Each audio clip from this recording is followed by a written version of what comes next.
कबो चिचिया ले ढाका मोतिहारी बैठो न जल्दी से भर जाई गाड़ी। ए हो कबो चिचिया ले ढाका मोतिहारी बैठो न जल्दी से भर जाई गाड़ी।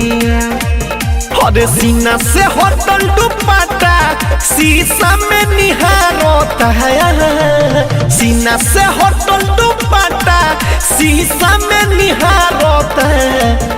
एगो टेम्पू के ड्राइवर ये सखी लाइन में रहते। एगो ऑटो के ड्राइवर ये सखी लाइन में रहते। ज्योति रिकॉर्डिंग स्टूडियो घोड़ा सहन लखा।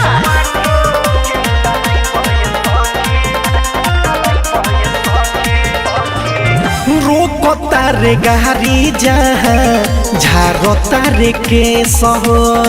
लुकिंग गलास में सखी देखता रे फेस हो।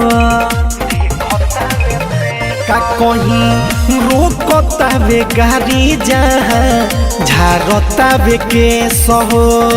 लुकिंग गलास में अपन देखे सखी फेस हो।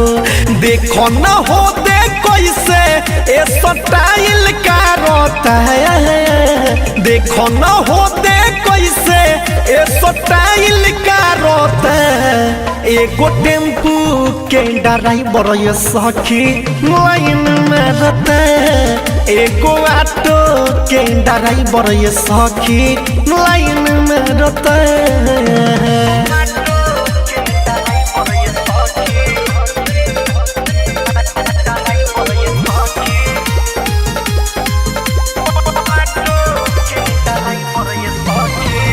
के तोनो बच्चा के हम जानी स्कूल रे। सुन सन में रोक देला देखिए के फूल रे।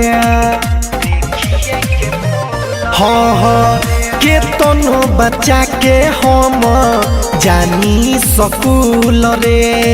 सुन संग में रोक देला देखिए के फूल रे।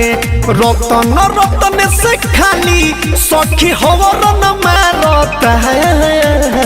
रतन रतन से खाली सखी हवर न मारता है।